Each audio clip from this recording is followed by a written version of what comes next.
ప్రియా దీని బిళ్ళారా, ఈరోజు మనం నేర్చుకోబోతున్న అంశం ఏంటంటే తెలుసా? లోయ. ఏంటి ఈ లోయ? లోయలో జరిగిన సంఘటనలు ఏమిటి? ఏ లోయలో ఏం జరిగాయి అనే విషయాలు ఈ రోజున మనం నేర్చుకుందాం. బైబిల్ గ్రంథంలో నుండి మన చదివిన వాక్య భాగము ఆదికాండము 26 అధ్యాయం 17వ వచనాన్ని మరలా మనం ధ్యానం చేద్దాం. ఇస్సాకు అక్కడ నుండి వెళ్ళి గెరారు లోయలో గుడారము వేసుకొని అక్కడ నివసించాను. ఏ లోయ అంటే ఇది? గెరారు లోయ. ఈ గెరారు లోయలో ఇస్సాకు గుడారం వేసుకొని అక్కడ నివసించాడంట. ఆదికాండం 26 అధ్యాయం మొదలు వచ్చిన అబ్రహాము దినములలో వచ్చిన మొదలు కరువు గాక మరి ఒక కరువు ఆ దేశంలో వచ్చాను. అప్పుడు ఇస్సాకు గెరారులోనున్న ఫిలిస్తీయుల రాజు అయిన అబీమెలెకు వద్దకు వెళ్ళాను. అక్కడ యెహోవా అతనికి ప్రత్యక్షమై, నీవు ఐగుప్తులోనికి వెళ్ళక నేను నీతో చెప్పు దేశమందు నివసించుము, ఈ దేశమందు పరవాసివైయుండుము, నేను నీకు తోడయుండి నేను ఆశీర్వదించదను. దేవునికి స్తోత్రం కలుగునుగాక. ఆ గెరారు లోయలో కాపురం ఉన్నప్పుడు ఇస్సాకుకి దేవుడు ప్రత్యక్షమై, ఎక్కడనే నీవు కాపురం ఉండమని దేవుడు చెప్పాడంట. దేవుడు చెప్పి ఒక మాట అన్నాడు, నేను నీకు తోడై ఉంటాను, నేను నిన్ను ఆశీర్వదిస్తాను అని చెప్పాడంట. చెప్పినట్లుగానే ఆ కరువులో కూడా ఇస్సాకు విత్తనం వేసి 100 అంతల పంటను చూశాడంట. దానికి కారణము దేవుడు అతనికి తోడుగా ఉన్నాడు. అంత మాత్రమే కాకుండా దేవుడు అతన్ని ఆశీర్వదించాడంట. దేవుడు ఇస్సాకును ఆశీర్వదించిన కనుక ఆ మనుషుడు గొప్పవాడైపోడండి. సొంత దేశమా ఇస్సాకుది? కాదు. గెరారు లోయలో కాపురం ఉంటున్నాడు. అది ఫిలిస్తీయులది. అక్కడ మనం చూసినప్పుడైతే ఫిలిస్తీయుల రాజు అయిన అబీమెలెకు వద్దకు వెళ్ళాడంట. అక్కడ దేవుడు ప్రత్యక్షమై, నువ్వు ఐగుప్తులోనికి వెళ్ళక ఎక్కడే కాపురం ఉండమని ఇస్సాకుతో దేవుడు చెప్పాడంట. అక్కడ కాపురం ఉంటూ ఆ సంవత్సరం విత్తనం వేస్తే 100 అంతల పంటను పండినట్లుగా మనం చూస్తూ ఉంటాం. దానికి కారణం ఏంటంటే దేవుడు ఇస్సాకుకి తోడుగా ఉన్నాడు. అంత మాత్రమే కాకుండా దేవుడు ఇస్సాకుని ఆశీర్వదించాడు. ఇంకా మనం చూస్తే అతడు మిక్కిలి గొప్పవాడగు వరకు క్రమక్రమముగా అభివృద్ధి పొందుచు వచ్చాను. అతడు మిక్కిలి గొప్పవాడగు వరకు కూడా క్రమక్రమముగా అభివృద్ధి పొందుచు వచ్చాను. ఈ క్రమక్రమంగా అభివృద్ధి చేసింది దేవుడే. అప్పుడు ప్రియాదేని బిళ్ళరా, పరాయ దేశంలో ఉన్నాడు కదా, వాళ్ళకి ఇస్సాకు మీద అసూయ వచ్చిందంట. ఎవరికి వచ్చింది అసూయ? ఇస్సాకు మీద ఆ ఫిలిస్తీయులకి అసూయ వచ్చేసిందంట. మనం చూద్దాం ఆ మాట 14 వచ్చిన. అతనికి గొర్రెల ఆస్తియు గొడ్ల ఆస్తియు దాసుల గొప్ప సమూహమును కలిగినందున ఫిలిస్తీయులు అతని యందు అసూయపడరే. ఎక్కడోడో వచ్చి ఇక్కడ ఆశ్రయించబడిపోయాడు అనుకోండి, అక్కడ ఉన్న వాళ్ళకి ఏం పెరుగుతుంది? అసూయ పెరిగిపోతుంది. కాబట్టి ఇక్కడ బైబిల్ అదే చెప్తుంది. ఎక్కడో ఉన్న ఇస్సాకు ఫిలిస్తీయుల దేశానికి వచ్చి ఆ గెరారు లోయలో గుడారం వేసుకుని కాపురం ఉండి ఆ సంవత్సరం విత్తనం వేస్తే 100 అంతల పంట పండిందంట. దానికి కారణము దేవుని యొక్క కృప. దేవుడు అతనికి తోడుగా ఉన్నాడు. దేవుడు అతన్ని ఆశీర్వదించాడు కనుక అతను క్రమక్రమముగా అభివృద్ధి పొందుచు వచ్చాడంట. ఇస్సాకు 100 అంతల ఫలం పొందిన లోయ పేరే గెరారు లోయ. యెహోషువ గ్రంథము 7వ అధ్యాయము 24వ వచనాన్ని మనం చదువుకుందాం. తరువాత యెహోషువయు ఇశ్రాయేలీయులందరూ జరహు కుమారుడైన ఆకానును, ఆ వెండిని, ఆ పై వస్త్రమును, ఆ బంగారు కమ్మిని, ఆకాను కుమార్తెలను, ఎద్దులను, గాడిదలను, మందను, డేరాను, వానికి కలిగిన సమస్తమును పట్టుకొని ఆకోరు లోయలోనికి తీసుకొని వచ్చారు. ఈ లోయ పేరు ఏం పేరు? ఆకోరు లోయ. ఎరికో పట్టణాన్ని జయించిన తర్వాత దాని ఎదుటినున్న హాయి అనే పురం ఉంటుంది, దాన్ని కూడా జయించడానికి వెళ్ళినప్పుడు దాన్ని జయించలేక పారిపోయారంట.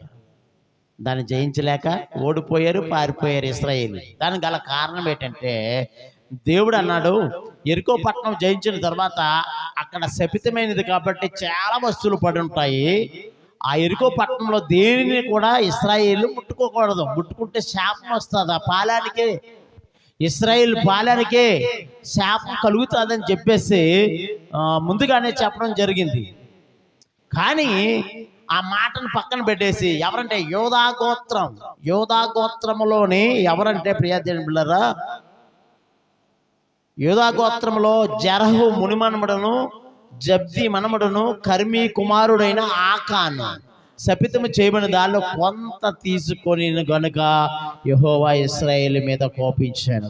ఈ ఆకాను అన్నవాడు, యోధా గోత్రంలో ఆకాను అనేవాడు ఏం చేశాడు? వెండిని, బంగారమును, మంచి సేనార వస్త్రమును ఇవన్నీ తన డేరా మధ్య దాచేసుకున్నాడు అన్న. ఇందువల్ల ఇశ్రాయేలు పాలనకి శాపం వచ్చింది. అందువల్ల హాయిపురం మీద ఓడిపోయి వెనక్కి పారిపోతున్నారు ఇశ్రాయేలీలు. 37 మంది చచ్చిపోయారు ఇశ్రాయేలు. ఇందువల్ల ఎలా జరిగిందని చెప్పి ఒక గోత్రాన్ని యెహోషువ రప్పించినప్పుడు యోధా గోత్రం పట్టబడిందంట. యోధా గోత్రంలో ఎవరు పట్టబడ్డారంటే ఆకాను పట్టబడ్డాడు. ఆకాను దొంగతనం చేశాడు. ఆకాను తన డేరాలో దాచుకున్నాడంట. దోపుడు సొమ్ములో ఒక మంచి సేనారు పై వస్త్రం, 200 తులాల వెండి, 50 తులాల ఎత్తుగల ఒక బంగారు కమ్మి నేను చూశాను. చూశాడంట. చూసిన వెంటనే ఆశ కలిగిందంట. ఆశ కలిగి దాన్ని తీసుకున్నాడు. దేవుడు ఏం చెప్పాడు? అది శపితమైనది కాబట్టి దాంట్లో ఏది మీరు ముట్టుకోకూడదు. ముట్టుకుంటే నీకు కాదు శాపం వచ్చేది, ఇశ్రాయేలు పాలనకే శాపం వస్తుంది అని దేవుడు చెప్తే, దేవుని మాటను పక్కనెట్టి దేవునికి వ్యతిరేకమైన పాపం చేసే ఆకాను ఇశ్రాయేలీలందరికీ కూడా ఏం తెచ్చాడు? శాపం మూట తెచ్చి పెట్టాడు. ఈ శాపం ఎందుకు వచ్చింది, ఎందుకు ఓడిపోతున్నాం, ఎందుకు అపజయం కలుగుతుంది అని ఒక్కొక్క గోత్రాన్ని రప్పించినప్పుడు యోధా గోత్రంలో ఆకాను పట్టబడ్డాడు. తరువాత యెహోషువ ఇశ్రాయేలు అందరూ జరహ కుమారుడు ఆకానును, ఆ వెండిని, ఆ పై వస్త్రమును, ఆ బంగారు కమ్మిని, ఆకాను కుమారులను, కుమార్తెలను, ఎద్దులను, గాడిదలను, మందను, డేరాను, వాడిని కలిగిన సమస్తమును పట్టుకొని ఆకోరు లోయలోనికి తీసుకొని వచ్చారంట. నీ వేల మమ్మును బాధపరిచితివి, నేడు యెహోవా నిన్ను బాధపరిచినని చెప్పి ఇశ్రాయేలు అందరూ వాడిని రాళ్లతో సావగొట్టారంట. అంత మాత్రమే కాకుండా పెద్ద రాళ్ళ కుప్ప అతని మీద వేసేసారంట. అది నేటి వరకు కూడా ఉందంట. అప్పుడు యెహోవా కోపము చల్లారిందని. ఆకోరు లోయ అనే మాటకి ప్రియదేవుని బిడ్డలారా అర్థం ఏంటంటే బాధ లోయ. ఏ లోయ ఇది? బాధ లోయ. ఈరోజు మనం ఏం చెప్పుకుంటున్నాం? అవసరం లోయ. మొట్టమొదటి ఏ లోయ కొని చెప్పుకున్నాం? గెరారు లోయ. రెండోది ఆకోరు లోయ. ఆకోరు లోయలో జరిగిన సంఘటన ఇది. మూడో లోయలోకి వెళ్దాం. చూడండి, యెహోషువ గ్రంథము 10వ అధ్యాయం 12వ వచనాన్ని మనం ఒకసారి ధ్యానించేద్దాం. యెహోవా ఇశ్రాయేలీయుల ఎదుట అమోరీయులను అప్పగించిన దినమున ఇశ్రాయేలీయులు వెలుచుండగా యెహోషువ యెహోవాకు ప్రార్థన చేశాను. సూర్యుడా నువ్వు గిబియోనులోను, చంద్రుడా నువ్వు అయ్యాలోను లోయలోను నిలువుము అని ప్రార్థన చేశాను. తమ శత్రువుల మీద పగ తీర్చుకునే వరకు సూర్యుడు నిలిచాను, చంద్రుడు ఆగిపోయాడు. ఒక నరుని మనం ఆలకించిన దేవుడు సూర్యుని ఆపేశాడంట, చంద్రుడిని ఆపేశాడంట. చరిత్రలోనికి వెళ్ళి చూస్తే ప్రియాదిముల సూర్యుడు ఎప్పుడైనా ఆగాడా అని మనం ఆలోచన చేస్తే బైబిల్ ఏం చెప్తుందంటే, సూర్యుడు ఆకాశ మధ్యమున నిలిచి ఇంచుమించు ఒక నాడల్లా కూడా అస్తమించ త్వరపడడం లేదంట. ఒక రోజల్లా ఆగిపోయేటది. ఎవరి ప్రార్థన? యెహోషువ ప్రార్థన. ఇందువల్ల శత్రువుల మీద, తమ శత్రువుల మీద జయం పొందే వరకు కూడా దేవుడు సూర్యుడిని ఆపేశాడు, చంద్రుడిని ఆపేశాడు. ఏమని ప్రార్థన చేశాడు? సూర్యుడా నీవు గిబియోనులో నిలువుము, చంద్రుడా నీవు అయ్యాలోను లోయ. ఇక్కడ ఒక లోయ కనబడుతుంది. ఏ లోయ? అయ్యాలోను లోయ అంట. ఆ లోయలో ఆగిపోమని ప్రార్థన చేశాడంట. ఎవరో? యెహోషువ ప్రార్థన చేశాడంట. దేవుడికి స్తోత్రం.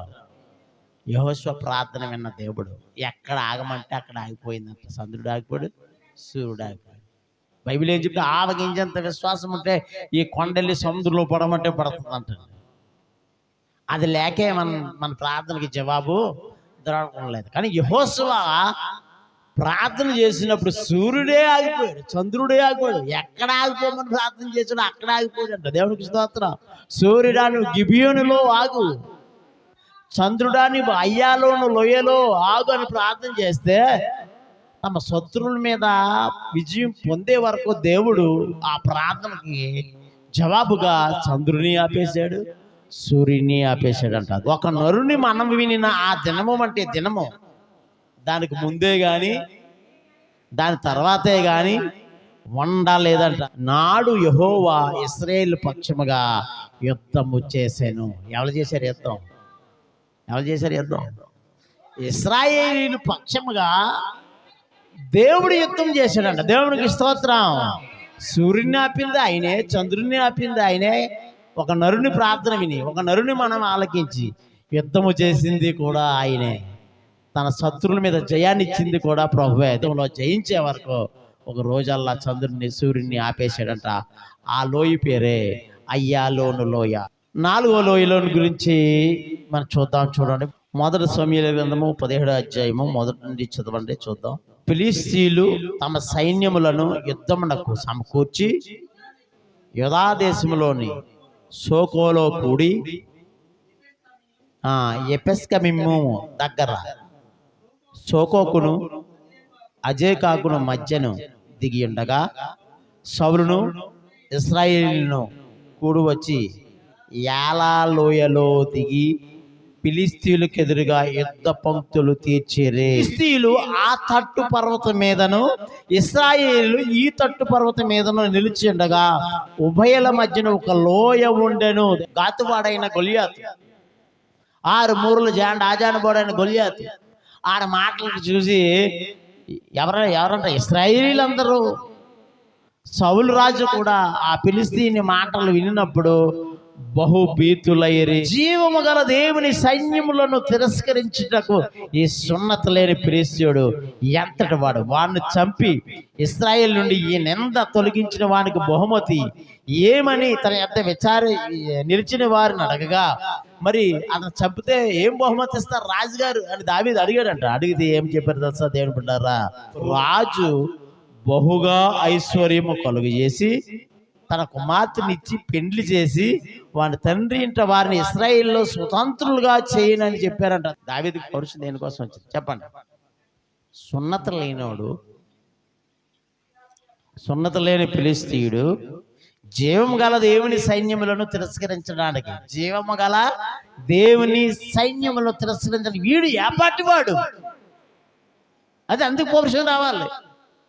దావీదుకి అందుకే పౌరుషం వచ్చింది. కర్ర చేత పట్టుకొని ఏటి లోయలో నుండి 5 సన్నని రాళ్ళను ఏరుకొని తన ఎద్దనున్న చిక్కములో ఉంచుకొని ఒడిసెల చేత పట్టుకొని ఆ ఫిలిష్తీయుని చేరువకు పోయాను. ప్రియదేవులారా, దావీదు తన కర్ర చేత పట్టుకున్నాడంట, ఏటిలోనికి వెళ్ళాడంట. 5 సన్నని రాళ్ళను ఏరుకొని తన ఎద్దనున్న చిక్కములో ఉంచుకొని ఒడిసెల చేత పట్టుకొని ఆ ఫిలిష్తీయుని చేరువకు పోయాడంట. డాలు మోయేవాడు తనకు ముందు నడవగా ఆ ఫిలిష్తీయుడు బయలుదేరి దావీదు దగ్గరికి వచ్చి చుట్టూ పారచూచి దావీదుని కొనుక్కొని, అతడు ఎలాంటాడు? దావీదు ఎంత ఉన్నాడు? బాలుడై ఉన్నాడంట. బాలుడై ఉండడం చూశాడు. ఎర్రటి వాడు రూపసి. ఎలా ఉన్నాడంట దావీదు? ఎర్రగా ఉన్నాడు, సుందరగా ఉన్నాడు, రూపసిగా ఉన్నాడు. ఇంతటి అందగాడు, ఇంతటి రూపసి, కానీ పిల్లోడు. ఈడుపు నా చేతిలో సాబోతున్నాడు అనుకుంటున్నాడు. ఎవరు? ఫిలిష్తీయుడైన గొలియాతు. కర్ర తీసుకొని నీవు నా మీదకు వచ్చున్నావే, రూపసి అందగాడు, ఇలాంటి నా చేతిలో చచ్చేలాగా ఉన్నాడు అనుకుని అంటాడు ఫిలిష్తీయుడు. నువ్వు కర్ర తీసుకొని నా దగ్గరకు వస్తున్నావు, నేను కుక్కను అనుకున్నావా? తన దేవతల పేరట దావీదుని చెప్పించడం ప్రారంభించాడు ఫిలిష్తీయుడైన గొలియాతు. మరి దావీదు ఏం చేసి, సైన్యములకు అధిపతికి యెహోవా పేరట నేను నీ మీదకి వచ్చుచున్నాను అంటున్నాడు. దేవునికి స్తోత్రం. వాడు దేవతలను నమ్ముకున్నాడు. దావీదు దేవుడైన యెహోవాని నమ్ముకున్నాడు. అక్కడ దావీదు మాంసాన్ని పక్షులకి వేస్తాను, మృగాలకి వేస్తాను అన్నాడు. కానీ ఇక్కడ దావీదు ఏమంటాడు? ఫిలిష్తీయులు అందరినీ ఒక గొలియాతుని కాదంటున్నాడు. ఇప్పుడు ఏమంటున్నాడు? ఫిలిస్తీన్లందరినీ, ఫిలిస్తీన్ యొక్క కళేబరములను, ఒక్క గొలియాతు కళేబరమే కాదంట, ఫిలిస్తీన్ యొక్క కళేబరములను ఆకాశ పక్షులకును భూముఖములకును ఇత్తును. అప్పుడు యెహోవా కత్తి చేత కాదు ఈటి చేత రక్షించువాడు కాడని ఈ దండు వారందరూ తెలుసుకుందరు. దేవునికి స్తోత్ర. మన దేవుడు కత్తి చేత ఈటి చేత రక్షించేవాడు కాదు. మరి దేని చేత రక్షించేవాడు?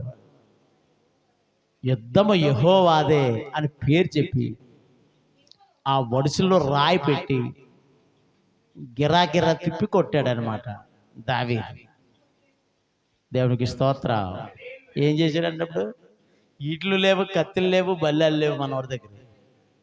గొలియాతు దగ్గర ఈట్లు ఉంది, కత్తి ఉంది, బల్లెం ఉంది, అన్నీ ఉన్నాయి. ఇవన్నీ ఉన్నాయి కాబట్టి నా దగ్గర నిన్ను చంపేసి నీ మాంసాన్ని పక్షులకి మృగాలకి నేను ఇచ్చేస్తానని చెప్పాడు. కానీ ఇక్కడ ఏమంటాడు దావీదు? ఫిలిస్తీన్ల యొక్క కళేబరాలన్నింటినీ కూడా నేను ఆకాశ పక్షులకును మృగములకు నేను ఇచ్చేస్తాను ఈయన అన్నాడు. అని యెహోవా పేరట యుద్ధము యెహోవాదని చెప్పి ఒక రాయిని గిరాగిరా తిప్పి కొడితే గొలియాతు నొసటకి తగిలి బోర్లా పడిపోయాడంటాడు. దేవునికి స్తోత్ర. ఏమీ లేకుండా, ఆయుధాలు లేకుండా ఒక రాయితోటి వరుసలతోటి కొట్టి చంపేశాడట. ఇప్పుడు రాయి నుదుటి మీద తగిలింది మనం చెప్పుకుంటాము. ఎలా పడాలి? ఇప్పుడు వెనక పడాలి. మరి ఎలా పడ్డాడు? ముందు పడాలి. అంటే యుద్ధము యెహోవాదని చెప్పేసి దావీదు చెప్పినప్పుడు వెనక పీటిని ఎవరు కొట్టారంటే గొలియాతు. గొలియాతుని దేవుడు కొట్టిన దెబ్బ ఎక్కువైపోయింది దావీదు కొట్టిన దెబ్బ కంటే. అందుకే బోర్ల పడ్డాడు, ముందుకు పడ్డాడు. ఇప్పుడు పరిగెత్తుకొని వెళ్ళి ఆడ వరలో ఉన్న కత్తిని తీసి వాడి తల్లే ఏం చేశాడు? ఛేదించేసి తీసుకొచ్చేసాడంట. దేవునికి స్తోత్రం. ఇదంతా ఎక్కడ జరిగింది? ఇదంతా ఏ లోయలో జరిగిందంట? యాలా లోయ. దేవునికి స్తోత్ర. ముందే ఆ పర్వతం మీద ఫిలిస్తీయులను, ఈ తట్టు పర్వతం మీద ఇశ్రాయేలు. ఆ తట్టు పర్వతం మీద ఇశ్రాయేలు ఏది ఎట్టుకున్నా అటు ఇశ్రాయేల్ అయితే ఇటు ఫిలిస్తీన్, ఇటు ఫిలిస్తీన్ అయితే అటు ఇశ్రాయేల్. ఏ తట్టున్న మధ్యలో ఒక లోయ ఉంది. ఆ లోయ పేరే యాలాలో. యుద్ధం ఎక్కడ జరుగుతుందంటే యాలా లోయలో జరుగుతుందంట. గొలియాతుని దావీదు చంపిన లోయ పేరే యాలా లోయ. చివరి లోయ 2వ దినవృత్తాంతాల గ్రంథము 20వ అధ్యాయం 26వ వచనం. 4వ దినమున వారు బెరాకా లోయలో కూడురి. అక్కడ వారు యెహోవాకు కృతజ్ఞతాస్తుతులు చెల్లించినందున నేటి వరకును ఆ చోటుకి బెరాకా లోయ అని పేరు. దేవునికి స్తోత్ర. ఇప్పుడు ఏ లోయ కోసం చెప్పుకుంటున్నాం? బెరాకా. బెరాకా అనే మాటకి అర్థం ఏంటంటే స్తుతి. ఏంటంటే స్తుతి. దానికి మరో పేరు ఆశీర్వాదం. స్తుతి లోయ, బెరాకా లోయ. ఇక్కడ జరిగిన సంఘటన కూడా మనము ఆలోచన చేద్దాం. దేవుని బిడ్డలారా చూడండి, దేవుని బిడ్డలారా మనం చూసినట్లయితే మోయాబీయుల సైన్యము, అమ్మోనీయుల సైన్యము, మెయోనీయుల కొందరు దండెత్తి యెహోషాపాతు యోధారాజు యెహోషాపాతు మీదకి దండెత్తి వస్తున్నారు యుద్ధానికి. దండెత్తి వస్తున్నప్పుడు ఈ విషయం రాజుగారికి వినబడింది. 3 శత్రు దేశాలు కలిసి, ఇప్పుడు 3-3 రాజులు కలిసి యెహోషాపాతు రాజు మీదకి యుద్ధానికి వస్తున్నారు, సైన్యం మీదకి యుద్ధానికి వస్తున్నారట. వచ్చినప్పుడు దేవుని బిడ్డలారా ఒక్కడినైతే జయించగలను, కానీ ఇప్పుడు ఎన్ని వస్తున్నాయి? ఎన్ని దేశాలు కలిసి వస్తున్నాయి? 3 శత్రు దేశాలు కలిసి వస్తున్నాయి. ఇప్పుడు ఏం చేయాలో తోచట్లేదంటే యెహోషాపాతుకి. అక్కడ వాక్యంలో అదే ఉంటుంది. అప్పుడు రాజుగారు యెహోషాపాతు 12వ వచనం చదువుదాం చూడండి. మా దేవా, నీవు వారికి తీర్పు తీర్చవా? మా మీదకు వచ్చి ఈ గొప్ప సైన్యంతో యుద్ధం చేయుటకు మాకు శక్తి చాలదు, ఏమి చేయుటకును మాకు తోచదు, నీవే మా దిక్కు అని ప్రార్థన చేశాడంటే యెహోషాపాతు. దేవునికి స్తోత్రం. అంటే ఈరోజు ఎందుకు ఇదంతా చెప్పుకున్నాం అంటే ఏ సందర్భంలో ఎలాంటి ప్రార్థన చేయాలి, ఎక్కడ యుద్ధం అనుకున్నా కానీ అక్కడ ప్రతి దాంట్లో ఏం కనబడుతుందో ఒక ప్రార్థన కనబడుతుంది. దేవునికి స్తోత్రం. ఇక్కడ కూడా ఒక ప్రార్థన కనబడుతుంది. ఏమని, నా దేవా నీవు వారికి తీర్పు తీర్చవా, మా మీదకు వస్తున్న శత్రు సైన్యానికి తీర్పు తీర్చవా, మా మీదకు వచ్చి గొప్ప సైన్యంతో యుద్ధం చేయడానికి మాకు శక్తి చాలదు, ఏమి చేయటకును మాకు తోచదు, నీవే మాకు దిక్కు అని ప్రార్థన చేసి కానీ యూదావారందరూ తమ శిష్యులతోనూ భార్యలతోనూ పిల్లలతోనూ యెహోవా సన్నిధి నిలబడ్డారు. వీళ్ళందరూ కూడా యూదావారందరూ కూడా పిల్లలు తన భార్యలు శిష్యులతోనూ భార్యలతోనూ పిల్లలతోనూ యెహోవా సన్నిధి నిలబడ్డారంట. అప్పుడు ఒక ప్రవక్త ఉంటాడు అక్కడ, యెహజీయేలు అనే ఒక ప్రవక్త ఉంటాడు. ఆ యెహజీయేలు సమాజంలో ఉన్నాడంట. అతని మీదకి దేవుని ఆత్మ దిగి వచ్చిందంటండి. ప్రవక్త అని యెహజీయేలు ఉన్నాడు అక్కడ రాజుగారి దగ్గర. ప్రతి రాజుగారి యొక్క ఆ పరిపాలనలో ఒక ప్రవక్త ఉంటాడు. ఇక్కడ కూడా ఒక ప్రవక్త ఉన్నాడు, ఆయన పేరు యెహజీయేలు. ఈయన మీదకి దేవుని ఆత్మ దిగి వచ్చిందంట. ఆ సందర్భంలో వీళ్ళకి ప్రార్థన చేశారు కదా, వాళ్ళతో ఆ గొప్ప సైన్యంతో యుద్ధం చేయడానికి మాకు శక్తి చాలదు, నీవే మాకు దిక్కు ప్రభు అని ప్రార్థన చేస్తే ఆ ప్రార్థన దేవుడు విన్నాడు. ఇప్పుడు ఆ యోధా రాజ్యంలో ఉన్న ఈ యెహజీయేలు మీదకి దేవుని ఆత్మ దిగి వచ్చిందంట. దేవుని ఆత్మ దిగి వచ్చి ఇలాగ ప్రకటిస్తున్నాడు అంట. ఇప్పుడు ఎవరు ప్రకటిస్తున్నారు? యెహజీయేలు ప్రకటిస్తున్నాడా, దేవుడు ప్రకటిస్తున్నాడా? దేవుని యొక్క ఆత్మ అతని మీదకి వచ్చి మాట్లాడుతున్నాడు అన్నమాట. ఏమని మాట్లాడుతున్నాడంటే, యోధావారులారా, యెరూషలేము కాపురస్తులారా, యెహోషాపాతు రాజా, మీరందరూ ఆలకించండి. యెహోవా సెలవిచ్చినది ఏమనగా, ఈ గొప్ప సైన్యములకు మీరు భయపడకండి, జడియకండి. ఈ యుద్ధం మీరు కాదు, దేవుడే జరిగించెను. గట్టిగా చెప్పకూడదా? దేవునికి స్తోత్రం. యుద్ధము మీరు కాదు, దేవుడే జరిగిస్తాడు. మీరు భయపడకండి, జడియకండి అని చెప్పేసి ఆ ప్రవక్త ద్వారా, యెహజీయేలు ప్రవక్త ద్వారా దేవుడు మాట్లాడుచూ ఉన్నాడు. దేవునికి స్తోత్రం. హల్లెలూయా. చూడండి 17వ వచనం, ఈ యుద్ధంలో మీరు పోట్లాడవలసిన నిమిత్తము లేదు, మీరు యుద్ధం చేయవలసిన పని ఏమీ లేదు. యోధావారులారా, యెరూషలేము వారులారా, మీరు యుద్ధ పంక్తులు తీర్చి నిలబడండి అంతే. మీతో కూడా యెహోవా దయచేయు రక్షణను మీరు చూచెదరు. భయపడకండి, జడియకండి. రేపు వారి మీదకి మీరు వెళ్ళండి, యెహోవా మీతో కూడా ఉండును. దేవునికి స్తోత్రాన్ని చెప్పగానే వెంటనే యెహోషాపాతు సాష్టాంగపడి, యెహోషాపాతు అంటే ఎవరు? రాజుగారు. యెహోషాపాతు రాజుగారు సాష్టాంగపడి నమస్కారము చేశాను. యూదావారు యెరూషలేము కాపురస్తులను యెహోవా సన్నిధిని సాగిలపడి నమస్కరించారు. వీళ్ళు కూడా యెరూషలేము కాపురస్తులు యూదావారు కూడా సాగిలపడి నమస్కరించారు. యెహోషాపాతు రాజుగారు కూడా సాగిలపడి నమస్కరించారంట. ఎవరికి సాగిలపడ్డారు? ఎవరికి సాగిలపడ్డారు? దేవునికి. యెహజీయేలు మీద ఈ ఆత్మ వచ్చింది, దేవుని ఆత్మ దిగి వచ్చింది. మరి దేవునికి వీళ్ళు సాగిలపడ్డారు. మరి మనకి దేవుడు ఇంత మేలు చేస్తున్నా మనం ఏం చేస్తున్నాం? దేవుడు ఎన్నో మేలు చేస్తున్నాడు, మనం ఏం చేస్తున్నాం చెప్పండి? మర్చిపోతున్నాం. దేవుడు చేసిన మేళ్ళన్నీ ఓ పక్కనే ఎత్తుంటాం, అన్నీ మర్చిపోతూ ఉంటున్నాం. కానీ ఇక్కడ మర్చిపోకుండా దేవునికి ఏం చేస్తున్నారంటే, వీళ్ళు సాష్టాంగ నమస్కారం వచ్చేసాను. దేవునికి స్తోత్రం. మీరు యుద్ధానికి వెళ్ళండి, యుద్ధ పంక్తులు తీర్చి నిలబడండి అంతే. మీరు చేయవలసిన పని ఏమీ లేదు.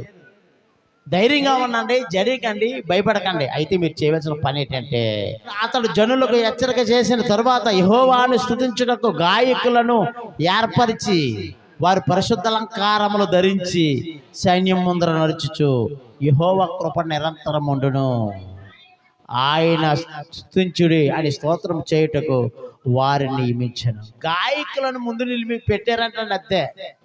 ఎవరిని? స్తుతించేవారిని, ఆరాధించేవారిని, పాటలు పాడేవారిని, యుద్ధాలు చేసేవారిని కాదు. ఇక్కడ ఎవరు ముందు పెట్టాడు? యెహోషాపాతు ముందు ఎవరిని పెట్టాడంట? మీరు పంక్తులు తీర్చి నిలబడండి, వారి ముందు గాయకులను ఉంచండి, ఆరాధన చేసేవారిని ఉంచండి. దేవుడు ఏమని చెప్తున్నాడంటే, మీరు యుద్ధ పంక్తులు తీర్చి నిలబడండి. అంటే ఆరాధించేవారిని, పాటలు పాడేవారిని, స్తుతించేవారిని ముందు ఆ సైన్యములకు ముందు పెట్టండి అని చెప్పేసి దేవుడే చెప్పడం జరుగుతుంది. దేవునికి స్తోత్రం. అంటే ఆ ప్రవక్త ద్వారా దేవుడు చెప్పడం జరుగుతుంది. ఇప్పుడు గాయకులను, ఆరాధించేవారు ముందెట్టారు. ఆరాధనలో ఎంత శక్తి ఉందో తెలుసండి దేవుని బిడ్డలారా. ఆరాధనలో ఎంత శక్తి ఉందో తెలుసా. ఒక దగ్గరికి వెళ్ళాలి. ఎక్కడికి? ఎరికో పట్టణం దగ్గరికి వెళ్ళాలి.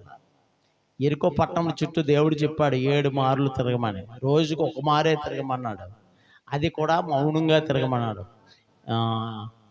7వ రోజుని 7 మార్లు స్తుతిస్తూ తిరగమన్నాడు. అంటే 6 మార్లు మౌనంగా, 7వసారి మాత్రమో కేకలు పెట్టాలి, స్తోత్రం చెప్పాలి, ఆరాధన చేయాలి. కేకలు పెట్టమంటే అరుపులు కాదు. కేకలు పెట్టమంటే అరుపులు అనుకున్నాను మీరు. దేవుణ్ణి స్తుతించడం, దేవుణ్ణి ఆరాధించడం, దేవుణ్ణి గణపరచడం, గంభీరంగా స్వరమెత్తి దేవుని ఆరాధిస్తే అప్పుడు జరిగిన సంఘటన ఏంటో మీకు తెలుసు. ఏం జరిగిందంట? ఎవరను ఏ ఆయుధము వాడకుండానే ఆ ఎరుకో గోడ ఏమైపోయిందంటే కూలిపోయిందండి. 7 రథాలు ఒకేసారి పక్క పక్కనే వెళ్తే ఎంత వెడల్పు ఉంటుందో అంత అంత బలమైన గోడ ఎరుకో పట్టణం చుట్టూ ఉంది. దానిని ఏ ఆయుధము వాడకుండానే కేవలము ఆరాధన స్థితి ద్వారానే ఆ ఎరుకో గోడ కూలిపోయిందంట. దేవునికి స్తోత్రం, హల్లెలూయా. ఇక్కడ కూడా అందుకోసం ఆరాధన గాయకులను ముందెట్టమన్నాడు. అక్కడ దేవుడు జనులకు హెచ్చరిక చేసిన తర్వాత వాళ్ళ యుద్ధానికి వస్తున్నప్పుడు మీరు ఏం చేయాలంటే స్తుతించాలి, ఆరాధన చేయాలని చెప్పినప్పుడు వారు అలాగే సిద్ధపడ్డారంట.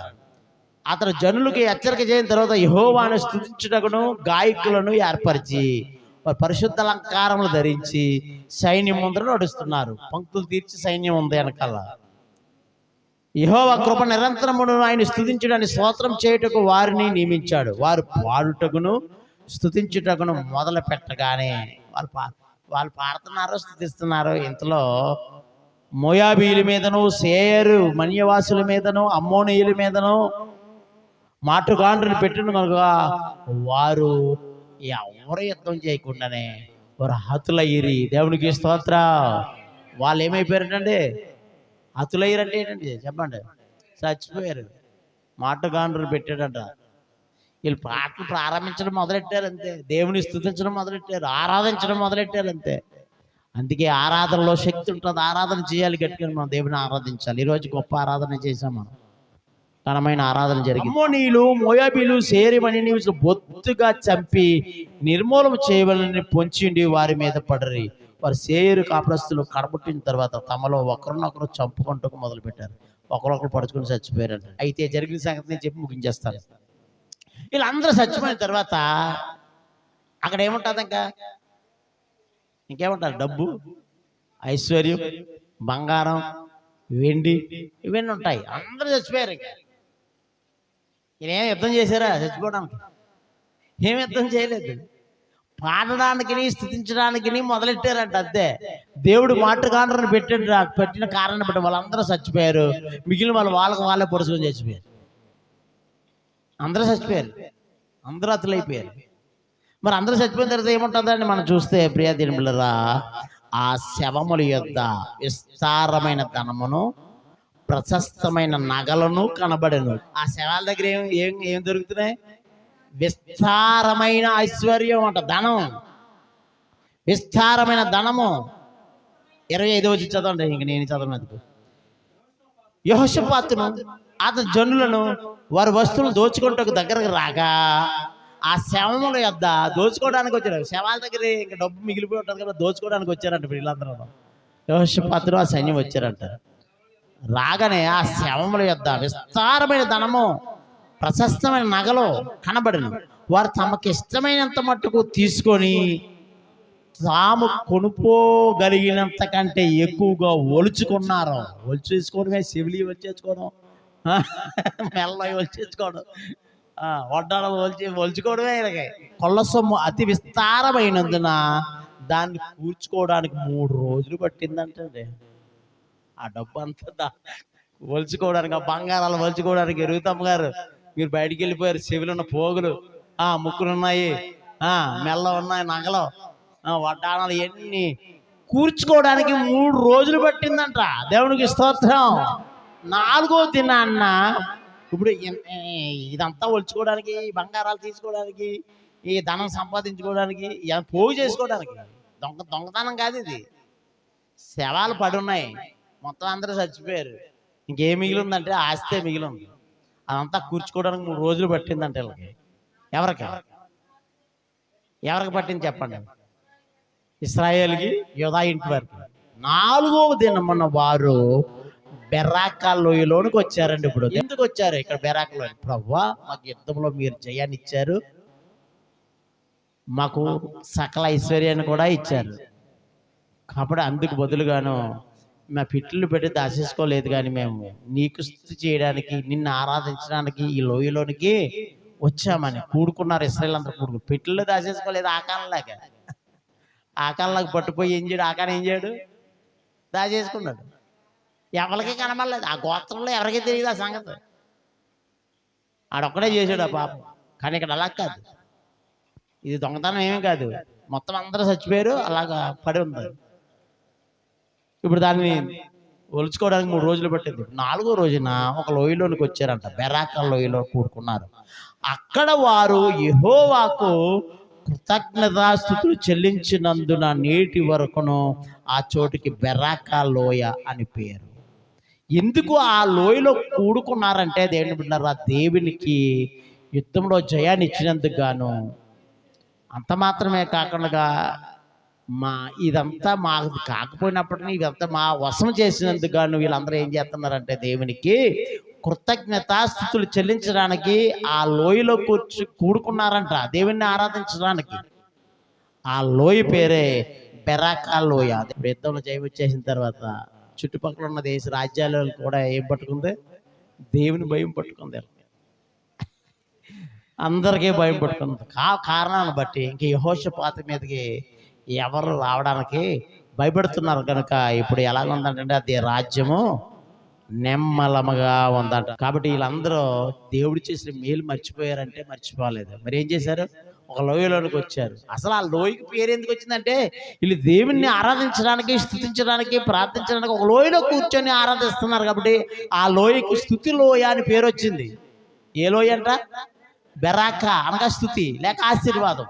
ఆశీర్వాదపు లోయ లేక బెరాకా లోయ అని ఆ లోయకి పేరు వచ్చిందంట. ఈ లోయల్లో జరిగినవన్నీ కూడా మన జీవితాల్లో ఇంకనూ మనం అభివృద్ధి చెందడానికి, ఇంకనూ మనము దేవుని మీద విశ్వాసం పెంచుకోవడానికి, దేవుడు అన్నవాడు మాకు ఉన్నాడు కాబట్టి మనం దేనికి భయపడకూడదని ధైర్యం తెచ్చుకోవడానికి ఈరోజు ఈ వాక్యం ద్వారా దేవుడు మనతో మాట్లాడాడు. దేవుడికి స్తోత్రం. ఇశ్రాయేలు పక్షంగా యుద్ధం చేసేవాడు దేవుడే కాబట్టి మీరు దేనికి భయపడకండి, జడియకండి. యెహోషాపాతు చెప్పినట్లుగానే మనం కూడా దేనికి భయపడద్దు, జడియద్దు. కాబట్టి 5 లోయల గురించి మనం నేర్చుకున్నాము. మొదటిది గెరారు లోయ, రెండోది టకటా చెప్పాడు, రెండోది ఆకోరు లోయ, మూడోది అయ్యాలోను లోయ, 4వది యారా లోయ, చివరిది 5వది బెరాకా లోయ. ఈ లోయలో జరిగిన సంఘటనలు మనం కూడా హృదయంలో భద్రం చేసుకొని, నిజమే ఈ 5 లోయల్లో దేవుడే అద్భుతాలు చేశాడు, దేవుడే ఆశ్చర్యకారులు చేశాడు, ఇశ్రాయేలుకి మేలు చేశాడు. మనకి కూడా మేలు చేసే దేవుడు మనకు ఉన్నాడు కాబట్టి మనం దేనికి భయపడకుండా దేవుని ఆరాధించేద్దాం, దేవుని కనపరుచుదాం. ఈ కొద్ది మాటలను దేవుడు దీవించి ఆశీర్వదించును గాక. ఆమేన్. స్తోత్రం స్తోత్రం. దేవానికి వందనాలు. అయినా ఈరోజు లోయ అనే ఒక అంశం గురించి మేము ధ్యానించాం.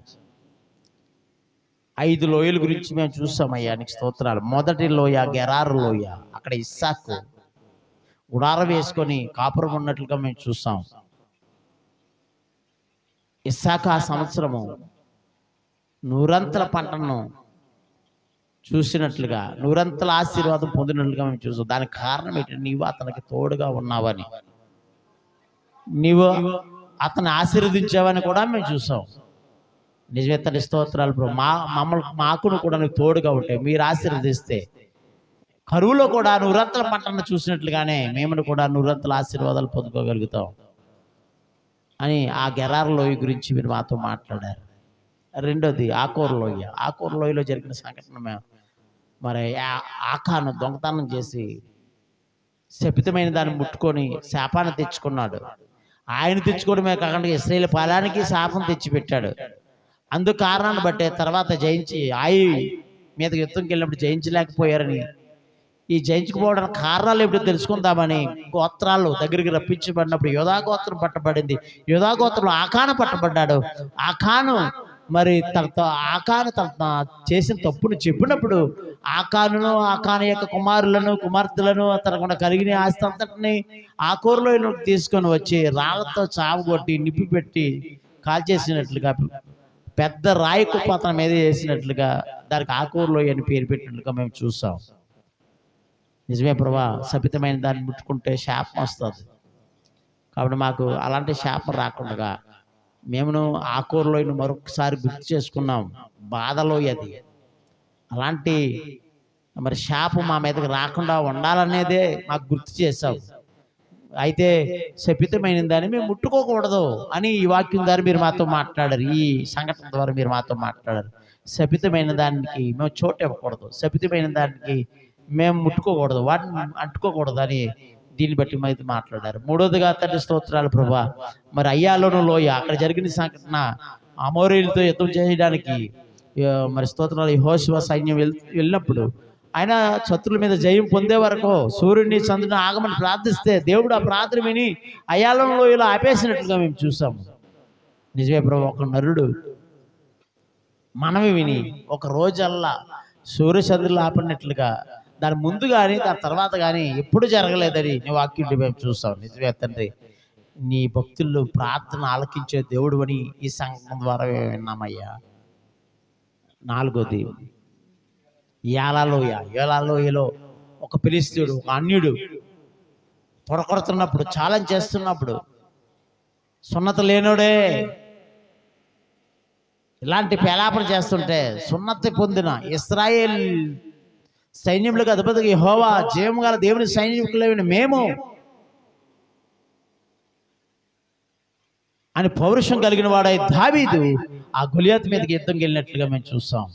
అదే ఏలాలోయలో ఆ యుద్ధంలో మరి దావీదు పక్షంగా మీరే యుద్ధం చేసినట్లుగా కూడా చూస్తాం. మరి నిజమే ప్రభా, నీ భక్తులకి నీవే సహాయం చేసే దేవుడు, నీ భక్తుల పక్షంగా నీవే యుద్ధం చేసే దేవుడు. యుద్ధము వాళ్ళ దేవతల పేరట వాడు యుద్ధానికి వచ్చాడు. దావీదు అయితే సైన్యములకు అధిపతిగా యెహోవా పేరట యుద్ధం చేశాడు. నీవు నిజమైన దేవుడు కాబట్టే విజయము మరి ఇశ్రాయేలు పక్షంగా వచ్చింది, దావీదు పక్షంగా వచ్చిందని మేము చూసాం. నిజమే తండ్రి స్తోత్రాలు. మా దేవుడు జీవము కలిగిన దేవుడు అని, సర్వశక్తిమంతుడని, మా దేవుని పక్షంగా మేము ఏమి చేసినా జయమే వస్తుందని ఈ సంఘటన ద్వారా మీరు మాతో మాట్లాడారు. చివరిది బెరాకా లోయ.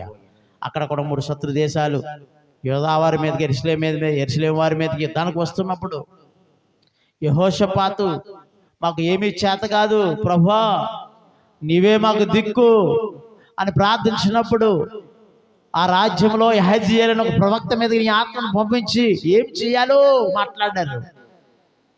ఆ యుద్ధానికి మీరు నిలబడండి, పంక్తులు తీర్చి నిలబడండి, యుద్ధం నేను చేస్తాను, ధైర్యంగా ఉండండి, భయపడకండి, జడీకి నేను అభయం ఇచ్చారయ్యా, నీకు స్తోత్రాలు ప్రభువా. అయితే ఆరాధికులను స్తుతించే వారిని ముందు పెట్టండి అని ఆ ప్రవక్త ద్వారా మాట్లాడినట్లుగా మేము చూసాం. యుద్ధ పంక్తులు తీర్చారు, ఆరాధికులను స్తుతించేవారు ముందు పెట్టారు, గాయకులను ముందు పెట్టారు. అంతే, వారు శత్రు సైన్యం వచ్చి రాగానే వీరు స్తుతించడం ప్రారంభించారు, ఆరాధించడం ప్రారంభించారు. ఎవరు యుద్ధం చేయకుండానే మిమ్ముని స్తుతిస్తే వాళ్ళందరూ కూడా చచ్చిపోయినట్లుగా, హతులైనట్లుగా, ఒకరు పొడుచుకొని చచ్చిపోయినట్లుగా కూడా చూసామయ్యా, నీకు స్తోత్రాలు. అక్కడ పడి ఉన్న ఆ విస్తారమైన ధనం ఆ నగలో కూర్చుకోవడానికి 3 రోజులు పట్టిందని నీ వాక్యం నుండి మేము చూస్తాం. 4వ రోజున కూర్చేసుకొని దాచేసుకొని వెళ్ళిపోలేదు ఇశ్రాయేలీయులు. కానీ నీవు చేసిన మేలును బట్టి, మీరు చేసిన ఆ యొక్క ఉపకారాన్ని బట్టి మీ కృతజ్ఞతాస్తుతులు చెల్లించడానికి ఒక లోయలో కూడుకొని ప్రార్థన చేశారని, ఆరాధించారని వాక్యం నుండి మేము చూసాం. అందుకే ఆ చోటుకి బెరాకా లోయ, ఆశీర్వాదపు లోయ అని పేరు కూడా వచ్చింది. నిజమేతని మేము ఎక్కడైతే ఆరాధిస్తామో, ఎక్కడైతే నేను కనపరుస్తామో ఆ చోటుకి ఆ పేరు వస్తుంది. కాబట్టి మరి మేమును కూడా ఆ విధంగానే ఈ సంగతి ద్వారా మేము ఎక్కడ కూడి ప్రార్థిస్తామో అక్కడ ఆ చోటుకు పేరిచ్చే దేవుడు, స్తుతించే ఆరాధించే కనపరిచినప్పుడే దీవెన కలుగుతుందని ఈ సంఘం ద్వారా కూడా మీరు మాతో మాట్లాడారు. యెహోషాపాతుకు ధైర్యాన్ని ఇచ్చారు, యుద్ధంలో జయాన్ని ఇచ్చారు. అంత మాత్రం కాదు, ఆ చుట్టుపక్కల రాజ్యాలన్నీ కూడా మరి ఈ యొక్క యెహోషాపాతు సైన్యాన్ని చూసి, రాజ్యాన్ని చూసి భయపడిపోతున్నారట. అందుకారణాన్ని బట్టి యెహోషాపాతు రాజ్యము నెమ్మలముగా క్షేమంగా ఉందని మీరు మాకు తెలియజేశారు. నీవు ఎక్కడ సహాయం చేస్తావో, ఎక్కడ ఉంటావో అక్కడ నెమ్మది ఉంటుంది, అక్కడ ఆశీర్వాదం ఉంటుంది. కాబట్టి యూదావారు యెరూషలేము నివాసులు కూడా క్షేమంగా ఉండగలిగారంటే దానికి కారణము మీరు మాత్రమే తెలుస్తుంది. మేము కూడా క్షేమంగా ఉండాలని మీరు ఈ సంఘటన మాకు గుర్తు చేశారు. మేము క్షేమంగా ఉండాలంటే మీరు మీరు మాకు అవసరం. మీరు మాతో ఉండాలి. మీ ఆత్మ మాలోనికి రావాలి. మీ ఆత్మ చేత మేము నింపబడాలి. మీరు చెప్పే మాటకి మేము లోబడాలి. అదే ఈ సంఘటన ద్వారా మాకు నేర్పించారు. కాబట్టి ఈ 5 లోయల ద్వారా కొన్ని పాఠాలు మాకు నేర్పించారు. ఆ పాఠాలు మేము నేర్చుకుని దాని ప్రకారం నడుచుకుంటున్నామని ఎవరికి వారు ఒక్క 2 నిమిషాలు మీకు నోరిప్పండి, ప్రార్థన చేద్దాం. హల్లెలూయా, దేవానికి స్తోత్రం. 5 లోయల గురించి ఈరోజు మాతో మాట్లాడారయ్యా అని ఎవరికి వారు 5 లోయలు మీకు గుర్తున్నాయి కదా, వివరించాను ఇంతవరకు నేను. గుర్తు చేసుకోండి, ఒకసారి గుర్తు చేసుకోండి. ఎక్కడ ఏ సంఘటన జరిగింది, ఎందుకు ఎలా జరిగింది, 5 లోయల గురించి విన్నాం. ప్రార్థన చేద్దాం. నిజమే, 5 లోయలు అంటే 5 పాఠాలు, 5 సంఘటనల ద్వారా పాఠాలు నేర్పించాడు దేవుడు మనకి. అవి మన హృదయంలో భద్రం చేసుకొని ముందుకెళ్దాం. ప్రార్థించ